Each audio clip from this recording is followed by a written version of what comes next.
د ابن جریر روایت دی چې د فتح مکې په موقع باندې ډېرې ښځې د نبي علیه الصلاة والسلام په خدمت کې حاضر شي بیعت دپاره چې د نبي علیه الصلاة والسلام په لاس باندې بیعت وکړي.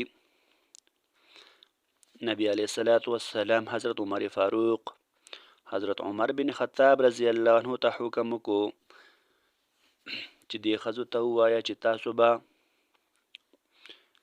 الله رب العزت سره څوک شریک نه جوړوئ. په دې خبره باندې نبی علیه السلام تاسو نه بیعت اخلي. څومره ښځې چې د نبی علیه الصلاة والسلام په خدمت کې حاضر شوي وي بیعت دپاره، په دغه ښځو کې یوه زنانه هغه وه چې د هغه نوم هنده دی. هنده څوک ده؟ هنده دا د عتبه بن ربیعه لور ده او د حضرت ابو سفیان رضی الله عنه بیبي ده. دا هغه زنانه ده چې د خپل کفر په وخت کې چې دا کله کافره وه، د چې کوم نه ډېر ظلمونه په مسلمانانو کړي دي او د نبي علیه الصلاة والسلام خوږ تره حضرت حمزه رضی الله عنه د هغه خېټه یې څیرلې وه او د هغې نه چې کوم دی زړه دا رایستلی و، په هغې باندې چکونه لګولي و، دومره ظلم کړی و. خو دا چې کله راغله نبی علیه الصلاة والسلام په خدمت کې حاضره شو بیعت دپاره، دا خبره وکړه که چېرې زه نبی علیه الصلاة والسلام په دې ټیم کې وپېژندلم، نبی علیه السلام به زما د قتل حکم وکړي او خلک به چې کوم دی ما قتل کړي.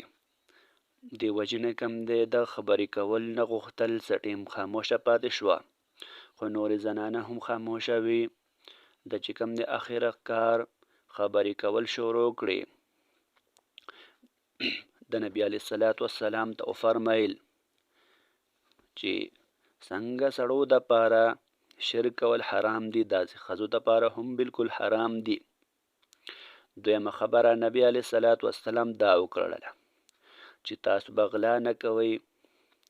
هنده په دې ټیم کې بیا فرمایي چې زه خو د خپل خاوند ابو سفیان څه وړوکی نه وړوکی څیز یا څه نه څه څیز هغه بغیر د اجازت نه راخلم، هغه خرج کوم.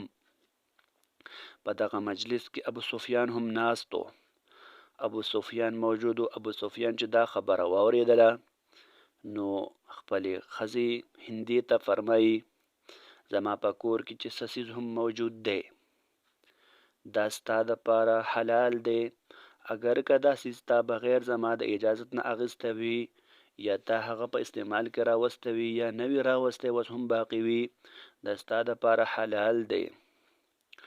نو په دې ټیم کې نبی علیه الصلاة والسلام دا زنانه وپېژندله چې دا هغه زنانه ده چې ده خو زما د خوږ تره حضرت حمزه رضی الله عنه قاتله ده. د هغه زړه رایستلی و، په هغې باندې چکونه لګولي وو، دا هغه زنانه ده. نبی علیه الصلاة والسلام دا وپېژندله او د سره چې کوم دی خبرې شروع کړي.